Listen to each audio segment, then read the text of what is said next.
इस वीडियो के माध्यम से आज हम आपको बिहार बोर्ड वर्ग 7 अध्याय 9 बीज व्यंजक के बारे में कुछ बेसिक जानकारी देने वाले हैं। तो चलिए इनको हम समझते हैं अपने कॉपी में। तो यहाँ पर देखिए अध्याय 9 वर्ग है 7वीं और हमें समझना है बीज व्यंजक के बारे में। तो देखिए बीज व्यंजक इसको अंग्रेजी में कहते हैं एल्जेब्रिक एक्सप्रेशन। देखिए ये बीज व्यंजक क्या होता है। बीज व्यंजक इसको अंग्रेजी में क्या कहते हैं, एल्जेब्रिक एक्सप्रेशन। तो चरों और अचरों की सहायता से बना व्यंजक बीज व्यंजक कहलाता है। समझिए क्या कह रहा है, इसमें कह रहा है चरों और अचरों। इसमें देखिए ये है चर और ये है अचर, इन दोनों की सहायता से बना व्यंजक, या फिर बोल सकते हैं इन दोनों की योग से बना व्यंजक जो है हमारा क्या कहलाता है, बीज व्यंजक कहलाता है। इसी तरह से यहाँ पर देखिए इन दोनों की सहायता से चर और अचर की सहायता से बना व्यंजक बीज व्यंजक कहलाता है। इसी तरह से इसमें देखिए यहाँ पर है चर और इसमें देखिए ये भी है चर, लेकिन इसमें देखिए अब कहिएगा अचर तो है ही नहीं, इसमें कुछ भी नहीं, इसका मतलब एक है, इसमें भी कुछ नहीं है, इसका मतलब एक है। तो देखिए चरों और अचरों की सहायता से बना व्यंजक बीज व्यंजक कहलाता है। ये भी क्या है, चर और अचर की सहायता से बना है, ये भी हो गया बीज व्यंजक। इसी तरह से ये भी क्या है, हमारा बीज व्यंजक है। अब कहिएगा इसमें 8, ये तो चर और अचर की सहायता से बना नहीं है, तो इसमें देखिए इसको जो हम इस तरह से भी लिख सकते हैं 8 गुने में x के पावर में 0, क्योंकि x के पावर में 0 रहे तो इसका मान होता है 1। यहाँ पर अगर हम 8 को 1 से गुना करते हैं तो यही आ जाएगा 8, और इसको हम इस तरह से लिख सकते हैं, इसमें चर और ये हो गया अचर। तो इस तरह से यहाँ पर ये क्या हो गया, चरों और अचर की सहायता से बना व्यंजक क्या होता है, हमारा बीज व्यंजक होता है। अब हमें यहाँ पर ये समझना है, देखिए यहाँ पर हमने ये तो समझ लिया व्यंजक जो है चर और अचर की सहायता से बनता है, लेकिन हमें ये तो पता ही नहीं है जो चर क्या होता है और अचर क्या होता है। तो देखिए हम चर के बारे में समझते हैं। तो सबसे पहले हम वीडियो को स्किप करके चर को लिख लेते हैं, इसके बाद हम आगे आपको समझाते हैं। तो अब देखिए चर, इसको अंग्रेजी में कहते हैं वेरिएबल। देखिए चर क्या होता है, जिसे अक्षर संकेतों द्वारा लिखा जाता है, या फिर बोल सकते हैं जिसका मान बदलते रहता है उसे चर कहते हैं। जैसे यहाँ पर देखिए क्या कह रहा है, कह रहा है जिसे अक्षर संकेतों द्वारा, जैसे यहाँ पर ए बी सी डी, इस तरह से यहाँ पर लेके एक्स वाई जेड, ये सभी क्या है, चर है। ये सभी क्यों है चर, क्योंकि यहाँ पे ये देखिए क्या लिखा हुआ है इसमें, अक्षर संकेतों द्वारा। ये अक्षर संकेतों द्वारा क्या किया जा रहा है, इसमें लिखा जा रहा है, तो ये हमारा क्या हो गया, चर। या फिर बोल सकते हैं इसमें देखिए लिखा है जिसका मान बदलते रहता है। तो इसमें देखिए ए का मान या फिर बी का मान, इन सभी का मान क्या होता है, ए से लेकर जेड तक जितना भी अक्षर है इन सभी का मान बदलते रहता है। जैसे यहाँ पर हम क्या करते हैं, जब हमें कुछ भी नहीं मालूम रहता है, किसी का मान नहीं पता रहता है, तो हम उसको क्या मान लेते हैं, एक्स मान लेते हैं। और एक्स का मान क्या होता है, हमेशा बदलते रहता है, कभी हम 1 लेते हैं, कभी 2, इसमें जो चाहे उसका मान ले सकते हैं एक्स का। तो इस तरह से यहाँ पर क्या होता है, चर का मान जो है हमेशा बदलते रहता है, याद रखिएगा। अब आता है हमारा अचर। यहाँ पर देखिए इसके बाद हमें समझना है अचर के बारे में। तो देखिए अचर क्या होता है, इसको ऊपर कर लेते हैं। अब देखिए यहाँ पर अचर, इसको अंग्रेजी में कहते हैं कांस्टेंट। तो देखिए जिसका मान निश्चित यानी स्थिर रहता है उसे अचर कहते हैं। यहाँ पर समझिए क्या कह रहा है, इसमें कह रहा है जिसका मान निश्चित, निश्चित मतलब कभी भी वापस बदले ना। जैसे यहाँ पर देखिए 1 2 3 4, इस तरह से आदि जितना भी आगे तक संख्या दिया हुआ है वो सभी क्या है, निश्चित है, यानी कि इसका कभी भी मान नहीं बदलेगा। अगर यहाँ पर हम ले ले कोई व्यंजक 2x प्लस में 4, तो यहाँ पर देखिए ये जो चर है इसका मान हम कुछ भी रख सकते हैं, x का मान हम कुछ चाहे रख सकते हैं, 3 4 5, इस तरह से जो चाहे हम रख सकते हैं। लेकिन यहाँ पर ये जो संख्या में दिया है इनका मान क्या है, निश्चित है, ये दो कभी भी नहीं बदलेगा आपस में, ये 2 का 2 ही रहेगा, और ये जो 4 है ये भी 4 ही रहेगा। तो यहाँ पर हमने क्या बताया, जिसका मान निश्चित यानी कि स्थिर रहता है वो हमारा क्या होता है, अचर होता है। ये जो संख्या में दिया है जितना भी वो सभी क्या होता है, अचर होता है। इसे आप इस तरह से याद रख सकते हैं, ए से लेकर जेड तक जितना भी दिया हुआ है वो हमारा चर होता है, और यहाँ पर संख्या में जितना भी दिया है वो हमारा अचर होता है। तो चर और अचर के बारे में आप लोग समझ गए होंगे। अब हम समझते हैं पद के बारे में। तो अब समझिए पद। देखिए पद, इसको अंग्रेजी में कहते हैं टर्म्स। तो देखिए पद क्या होता है, व्यंजक के छोटे छोटे भाग जो पहले अलग से बनाए जाते हैं और फिर जोड़ दिए जाते हैं, व्यंजक के पद कहलाते हैं। तो सबसे पहले हमने एक व्यंजक ले लिया, ये हमारा क्या है, व्यंजक है। और इस व्यंजक में क्या कह रहा है, छोटे छोटे भाग जो पहले से अलग होते हैं। यहाँ पर देखिए छोटे छोटे भाग, ये जो पहला भाग है ये हमारा पद हो गया, पहला पद। इसी तरह से ये दूसरा पद हो गया, और ये हो गया तीसरा पद। इस तरह से यहाँ पर छोटे छोटे भाग को इसको जब जोड़ते हैं तो ये हमारा पहला पद होता है, इसी तरह से ये हमारा पद होता है, ये हमारा क्या बनता है, पद। इनको जब जोड़ते हैं और ये पूरे को जब हम कहेंगे तो इन पूरे को क्या कहेंगे, व्यंजक कहेंगे। और इसमें अगर एक एक को देखें तो यहाँ पर ये हमारा क्या है, पद है। इस तरह से इस व्यंजक में 3 पद है। कितना पद है, 3 पद है। तो देखिए पहला पद क्या है, 9x²। इसी तरह से दूसरा पद देखें तो यहाँ पर है 7x, और तीसरा पद देखें तो -4। ये तीनों क्या है, पद है। तो इस तरह से आप लोग समझ गए होंगे पद के बारे में। अब हम समझते हैं इनसे आगे। अब देखिए अब हम समझते हैं पद के गुणनखंड, इसको अंग्रेजी में कहेंगे फैक्टर्स ऑफ द टर्म। तो देखिए पद के गुणनखंड क्या होता है। देखिए सबसे पहले हम एक व्यंजक ले लेंगे, कोई व्यंजक ले लीजिए। जैसे हम यहाँ पर ले लेते हैं 9x² प्लस में 7x माइनस में 4, ये हमारा एक व्यंजक है। और इस व्यंजक में यहाँ पर देखिए ये जो व्यंजक है तो इसको हम लिख देते हैं यहाँ पर व्यंजक, ये हमारा व्यंजक है। और इस व्यंजक का यहाँ पर हमें पद देखना है। पद देखिए क्या होता है, ये जो है ये हमारा पहला पद है 9x², दूसरा पद है इसमें कितना, यहाँ पर इस तरह से लिख दीजिए, दूसरा पद है 7x और तीसरा पद है -4। इस तरह से इसमें कितना पद है, इस व्यंजक में 3 पद है। और इस पद का क्या करना है, आपको गुणनखंड करना है। तो इसका गुणनखंड हम किस तरह से करेंगे, इस तीनों का हमें क्या करना है, गुणनखंड करना है। ये हमारा हो गया दंड आरेख विधि से, ये दंड आरेख विधि इसको कहेंगे। तो यहाँ पर देखिए 9x² का जब गुणनखंड कीजिएगा इन पदों का, तो यहाँ पर हो जाएगा, इसको लिख दीजिए, ये पद है तो पद, ये है पद, और इसका बाद करना है गुणनखंड। गुणनखंड इस तरह से हम लिख दिए गुणनखंड। तो देखिए गुणनखंड 9x² का गुणनखंड हो जाएगा 9 गुने x। ये देखिए इसको जब हम तोड़ देंगे, इसका जब गुना करेंगे तो ये हमारा हो जाएगा गुणनखंड। देखिए 9 हमने लिख दिया और x² को लिख दिया हमने x गुने x। जब इसको गुना कीजिएगा तो आ जाएगा 9x², तो ये हमारा हो गया गुणनखंड। इसी तरह से दूसरा है 7x, ये है पद, और इस पद का क्या करना है, आपको गुणनखंड करना है। तो देखिए हम किस तरह से गुना करेंगे, इसमें हम इस तरह से गुना कर देंगे 7 गुने x, ये हो गया इसका गुणनखंड, 7 गुने x हो गया 7x। अब देखिए -4 को या तो आप डायरेक्ट छोड़ सकते हैं, -4 लिख सकते हैं, या फिर आप इसको इस तरह से लिख सकते हैं -4 गुने में x के पावर में 0, क्योंकि x के पावर में जब 0 रहे तो इसका मान होता है 1। इसे आप लोगों को याद रखना है। तो यहाँ पर हमने इसका क्या किया, गुणनखंड किया। अब हम इसमें थोड़ा सा और जानकारी लेते हैं। यहाँ पर देखिए इसके बाद हम समझते हैं इसका गुणांक। देखिए पहले हम वीडियो को स्किप करके गुणांक लिख देते हैं, इसके बाद हम आगे आपको समझाते हैं। अब देखिए गुणांक, देखिए गुणांक क्या होता है, किसी पद के संख्यात्मक यानी कि अचर, संख्यात्मक का मतलब अचर, जो भी संख्या में दिया होता है वो सभी क्या होता है, अचर होता है। तो अचर गुणनखंड को पद का संख्यात्मक गुणांक या फिर डायरेक्ट बोल सकते हैं गुणांक कहते हैं। देखिए समझिए इसमें क्या कह रहा है, कह रहा है गुणांक क्या होता है, किसी पद में हमने ये एक पद ले लिया, ये हमारा 9x² क्या है, पद है, और इस पद का संख्यात्मक गुणनखंड, इस पद का ये जो गुणनखंड है ये क्या है, गुणनखंड। तो इसका संख्यात्मक गुणनखंड, ये जो संख्या है ये सभी 9 क्या है, ये संख्यात्मक है, तो ये जो संख्यात्मक गुणनखंड है इसका क्या कहलाएगा, ये गुणांक कहलाएगा।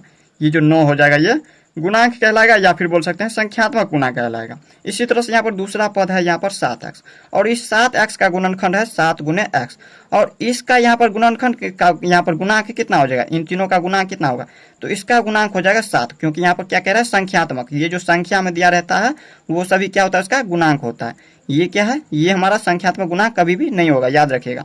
ये x का गुणांक ये 7 हो जाएगा। इसी तरह से यहाँ पर देखें तो ये हो गया संख्यात्मक गुणांक, इसका कितना है, -4, तो यहाँ पर ये हो गया इसका गुणांक। तो इस तरह से आप लोग गुणांक भी समझ गए होंगे। अब हम समझते हैं समान पद एवं असमान पद के बारे में। तो देखिए समान पद एवं असमान पद क्या होता है। देखिए समान पद, इसको अंग्रेजी में कहेंगे लाइक टर्म्स, एवं एंड असमान पद अनलाइक टर्म्स। तो देखिए समान पद क्या होता है, समान पद इसको अंग्रेजी में क्या कहते हैं, लाइक टर्म्स।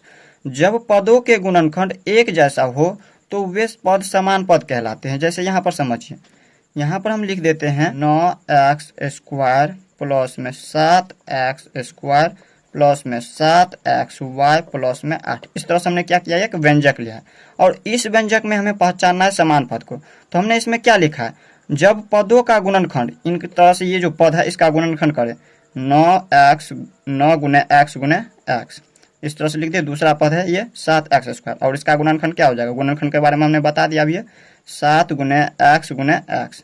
इसी तरह से तीसरा यहाँ पर ये पद, और इस पद का गुणनखंड हो जाएगा 7 गुने x गुने y, और इसका गुणनखंड क्या हो जाएगा, 8 को हम इस तरह से लिख सकते हैं 8 गुने 1 या फिर 8 गुने x पावर में 0, क्योंकि इसका मान होता है 1, और इसको जब हम 8 को 1 से गुना करेंगे तो उतना ही आ जाएगा। तो यहाँ पर जब इस व्यंजक का यहाँ पर देखिए ये पद है, ये 4 पद है इसमें, और जब इसका गुणनखंड एक जैसा हो, जैसे इसका देखिए यहाँ पर गुणनखंड जो है एक जैसा है, गुणनखंड यहाँ पर दिया है x गुने x, इसमें भी है x गुने x, इसमें भी, तो ये दोनों क्या है, समान पद हो गया। अब इसमें कहिएगा यहाँ पर संख्या में तो मिल ही नहीं रहा, तो संख्या में आपको नहीं देखना है, इसे आप इस तरह से समझ, ऐसा पद जिसका चर समान हो वो हमारा समान पद होता है। तो देखिए जिसका चर, ये क्या है, x चर है, ये से लेकर जार तक जितना भी दिया है अक्षर वो सभी क्या है, चर है, और यहाँ पर संख्या में जितना भी दिया है वो अचर है। और जैसे यहाँ पर देखिए इनका चर क्या है, समान है, इन दोनों में चर क्या है, x² इसमें भी x² इसमें भी, तो ये हमारा समान पद होगा। इसमें देखें तो यहाँ पर देखिए xy ये नहीं मिल रहा है किसी से भी, इसका दूसरा पद है नहीं xy वाले, तो हम ये क्या हो गया, असमान पद। इसी तरह से ये भी क्या है, असमान पद। देखिए असमान पद में समझते हैं, यहाँ पर देखिए असमान पद। जब पदों के गुणनखंड एक जैसा नहीं हो तो वे हमारा क्या होता है, असमान पद होता है। जैसे यहाँ पर समझ लीजिए, यहाँ पर लिख देते हैं 9xy plus 9xy plus 7xy, x लिख दीजिए सिर्फ, प्लस में 8। इस तरह से हमने क्या किया, एक व्यंजक ले लिया है। और इस व्यंजक में देखें तो ये हमारा सभी असमान पद है। क्यों असमान पद है? क्योंकि इसमें लिखा है जब पदों का गुणनखंड एक जैसा नहीं हो तो पदों का गुणनखंड, इस तरह से इसका गुणनखंड करे तो 9 गुने एक्स गुने वाई, इस तरह से इसका करे तो 7 गुने एक्स, और इसका करे तो 8 गुने एक्स के पावर में 0। तो इसमें देखें तो यहाँ पर देखिए सभी क्या है, असमान पद है। इसमें एक्स वाई और इसमें सिर्फ एक्स है। इसमें देखें तो यहाँ पर एक्स के पावर में 0 है, तो किसी का भी पद क्या हो रहा है, समान नहीं हो रहा है, तो ये हमारा असमान पद होगा। या फिर आप इस तरह से समझ सकते हैं, ऐसा पद जिसका चर असमान हो यानी कि समान नहीं हो, वो हमारा असमान पद कहलाता है। जैसे यहाँ पर देखिए जिनका चर असमान हो यानी कि चर समान नहीं हो, तो देखिए इसमें एक्स वाई है और इसमें क्या है, एक्स है, तो चर क्या हो रहा है, समान नहीं हो रहा है इसका। और इसी तरह से इसमें कुछ भी नहीं है, इसका मतलब एक्स के पावर में 0 दे सकते हैं। तो यहाँ पर इसमें भी देखें तो यहाँ पर चर क्या हो, समान नहीं हो रहा। यहाँ पर क्या है, इसमें पावर में 1 है और इसमें 0 है, तो ये क्या हो रहा है, पद इसका समान नहीं हो रहा, तो ये हमारा क्या हो गया, असमान पद हो गया। अब हम समझते हैं इनसे आगे। अब देखिए व्यंजकों के प्रकार, इसको अंग्रेजी में कहेंगे काइंड्स ऑफ एक्सप्रेशन। देखिए व्यंजक कितने प्रकार के होते हैं, व्यंजक जो है 4 प्रकार के हैं। पहला है एक पदी व्यंजक, वैसा व्यंजक जिसमें पदों की संख्या 1 हो, एक पदी व्यंजक कहलाते हैं। देखिए यहाँ पर वैसा व्यंजक ये सभी क्या है, व्यंजक है। और इसमें यहाँ पर कितना पद है, इसमें सिर्फ एक ही पद है, ये सिर्फ एक पद है। इसी में देखें तो एक पद है, इसमें भी एक पद है, इसी तरह से ये भी एक पदी है, ये भी एक पदी है, क्योंकि इसमें सभी में क्या एक पद है, तो ये हमारा हो गया एक पदी व्यंजक। इसको अंग्रेजी में कहते हैं एक पदी को मोनोमियल और व्यंजक एक्सप्रेशन।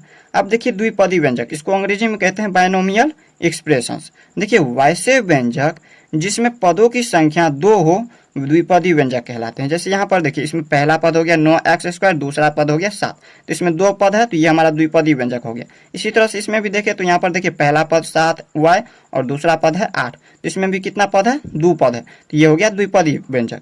इसी तरह से इसमें भी देखें तो यहाँ पर पहला पद, ये दूसरा पद, इसमें भी देखें तो ये पहला पद और ये दूसरा पद, तो सभी क्या है, द्विपदी व्यंजक है ये सभी। अब इसके बाद हम समझते हैं त्रिपदी व्यंजक। अब देखिए त्रिपदी व्यंजक क्या होता है। देखिए त्रिपदी व्यंजक, इसको अंग्रेजी में कहते हैं ट्रिनोमियल एक्सप्रेशन। देखिए वैसे व्यंजक जिसमें पदों की संख्या 3 हो, त्रिपदी व्यंजक कहलाते हैं। जैसे इसमें देखिए पहला पद ये हो गया, दूसरा पद ये हो गया और तीसरा पद ये हो गया। यहाँ पर 3 पद है इसमें, तो ये हमारा क्या हो जाएगा, त्रिपदी व्यंजक हो गया। इसी तरह से इसमें भी देखिए तो यहाँ पर पदों की संख्या 3 है, पहला पद 8x², दूसरा पद है 7xy, तीसरा पद है 3, तो ये भी हो गया त्रिपदी व्यंजक। इसी तरह से इसमें भी देखिए तो a + b + c, इसमें पहला a, दूसरा b और तीसरा -c, इसमें 3 पद है, तो ये हमारा हो गया त्रिपदी व्यंजक। अब हम समझते हैं बहुपद के बारे में। देखिए बहुपद क्या होता है। अब देखिए इसके बाद बहुपद। देखिए बहुपद, देखिए वैसे व्यंजक जिसमें पदों की संख्या 1 या 1 से अधिक हो, वो हमारा बहुपद कहलाते हैं। यानी कि यहाँ पर आप लोग इस तरह से इसको समझ सकते हैं, व्यंजक को ही हम क्या बोलते हैं, बहुपद बोलते हैं। जैसे यहाँ पर ये सभी जितना भी बहुपद है, यहाँ पर देखिए जितना भी व्यंजक है ये सभी क्या हो गया, बहुपद हो गया। हमने क्या लिखा है, वैसे व्यंजक जिसमें पदों की संख्या 1 या 1 से अधिक हो, 1 रहे, 2 रहे, 3 रहे, 4 रहे, जितना भी व्यंजक में पद रहे सभी क्या कहलाएगा, बहुपद कहलाएगा। ये सभी जितना भी व्यंजक है वो हमारा बहुपद कहलाएगा, क्योंकि व्यंजक को ही हम क्या बोलते हैं, बहुपद बोलते हैं। तो ये सभी क्या हो गया, बहुपद हो गया। 1 पद रहे वो भी हमारा बहुपद के अंदर आता है, 2 पद रहे वो भी हो गया बहुपद, 3 पद रहे वो भी हो गया बहुपद, और चौथा पद 4 पद रहे वो भी हो गया हमारा बहुपद। तो यहाँ पर आप लोगों को याद रखना है, व्यंजक को ही हम क्या बोलते हैं, बहुपद बोलते हैं। या फिर आप इस तरह से समझते हैं, वैसे व्यंजक जिसमें पदों की संख्या 1 या 1 से अधिक हो, बहुपद कहलाते हैं। तो इस तरह से आप लोग समझ गए बहुपद के बारे में भी। अब हम इनसे समझते हैं आगे व्यंजकों का गुना। अब देखिए अब है व्यंजकों का गुना, इसको अंग्रेजी में कहते हैं मल्टीप्लिकेशन ऑफ एक्सप्रेशन। देखिए इसमें हम 2 तरह का गुना सीखेंगे। पहला एक पदी को द्विपदी से गुना करना, और दूसरा देखेंगे द्विपदी को द्विपदी से गुना करना। अगर आप लोग इतना देख लेते हैं तो आप लोग प्रश्नावली 9.1, 2, 3 को आप आसानी से बना सकते हैं। तो देखिए यहाँ पर व्यंजकों का गुना हम किस तरह से करते हैं। कोई एक व्यंजक ले लीजिए, जैसे यहाँ पर क्या कह रहा है, एक पदी, तो एक पदी व्यंजक क्या हो जाएगा, तो यहाँ पर हम एक, यहाँ पर x ले लीजिए, ये हमारा एक पदी व्यंजक हो गया। और इसके बाद इसको गुना किससे करना है, द्विपदी व्यंजक से। इसको को का मतलब गुना, इसको गुना करना है कितना से, द्विपदी व्यंजक। द्विपदी व्यंजक ले लीजिए कोई 7y + में 3, ये हमारा द्विपदी व्यंजक है। तो देखिए एक पदी व्यंजक को द्विपदी व्यंजक से हम गुना किस तरह से करते हैं। तो ये हमारा एक पदी को द्विपदी से गुना करने के लिए क्या करेंगे, पहले हम इस x से, इस x के यहाँ पर क्या करेंगे, 7y को गुना करेंगे। इस x से जो है गुना कर देंगे 7y को, और उसके बाद हम क्या करेंगे, प्लस का चिन्ह लगाए तो प्लस का चिन्ह लगाइए, इसमें भी पीछे चिन्ह नहीं है, इसका मतलब प्लस है, प्लस प्लस प्लस का चिन्ह। और इसके बाद क्या करेंगे, हम इसी एक्स से हम दूसरे पद को यहाँ पर गुना करेंगे। पहला बार में हमने क्या किया, इस पद से इसको गुना किया और इसके बाद हम इसको इससे गुना किए, एक्स को गुना कर देंगे 3 से। अब हम इसको क्या करेंगे, हल करेंगे तो कितना आ जाएगा, देखिए यहाँ पर एक्स को हम यहाँ पर गुना कर देंगे 7y से, तो यहाँ पर हो जाएगा 7xy, 7xy और इसके बाद प्लस का चिन्ह, और 3 को हम x से गुना करेंगे तो यहाँ पर हो जाएगा 3x। यही क्या हो गया इसका आंसर। तो इस तरह से हम क्या करते हैं, एक पदी को द्विपदी से गुना करते हैं। अब हम द्विपदी को द्विपदी से किस तरह से गुना करेंगे, तो कोई एक व्यंजक ले लीजिए, द्विपदी व्यंजक, यहाँ पर ले लेंगे x प्लस में y, ये हमारा क्या है, द्विपदी व्यंजक है, पहला पद और इसमें दूसरा पद, और इसको क्या करना है, गुना करना है द्विपदी व्यंजक से। द्विपदी व्यंजक फिर से ले लीजिए, यहाँ पर ले लेते हैं 2x प्लस में z। इस तरह से हमने क्या किया, द्विपदी व्यंजक ले लिया। तो देखिए द्विपदी व्यंजक को द्विपदी व्यंजक से हम किस तरह से गुना करते हैं। सबसे पहले इसके लिए क्या करेंगे, हम इसको हम इस x से, ये जो x है, इस x से हम इन पूरे व्यंजक को गुना करेंगे। इस x से हम क्या करेंगे, गुना करेंगे 2x प्लस z को, और उसके बाद हम क्या करेंगे y से, ये जो y है ये प्लस में है तो प्लस में लिख देंगे y, और इन y से क्या करेंगे, इन पूरे को आप गुना करेंगे, 2x प्लस में z को गुना कर देंगे। अब इसको गुना कीजिए। अब देखिए ये जो है एक पदी को द्विपदी वाला आ गया। यहाँ पर देखिए एक पदी को हम द्विपदी से किस तरह से गुना किए थे, इसी तरह से मैं यहाँ पे है एक पदी को द्विपदी से और इसमें भी एक पदी को द्विपदी से। तो हम किस तरह से गुना करेंगे, सबसे पहले क्या करेंगे, इस x से हम इनको गुना कर देंगे, 2x को, x से गुना कर देंगे 2x को गुना करेंगे, और इसके बाद देखिए प्लस का चिन्ह, इसमें भी प्लस का चिन्ह, प्लस प्लस प्लस का चिन्ह, और x को गुना कर देंगे अब z से, x को गुना करेंगे z से, फिर से प्लस का चिन्ह, तो प्लस का चिन्ह लगाइए। अब क्या करेंगे, एक पदी को द्विपदी से हम किस तरह से गुना करते हैं, y को हम गुना कर देंगे 2x से, y को गुना करेंगे 2x से, इसको आप डायरेक्ट भी गुना कर सकते हैं, y को 2x से गुना करेंगे तो 2yx हो जाएगा या फिर 2xy हो जाएगा। हम आपको समझाने के लिए हमने एक बार क्या किया है, गुना कर दिया, इस तरह से गुना का चिन्ह लिख दिया। और उसके बाद यहाँ पर प्लस प्लस, और y को हम z से गुना करेंगे तो यहाँ पर y z डायरेक्ट लिखिए, या फिर आप इस तरह से समझने के लिए लिख लीजिए, यहाँ पर एक बार लिखेंगे y गुने z।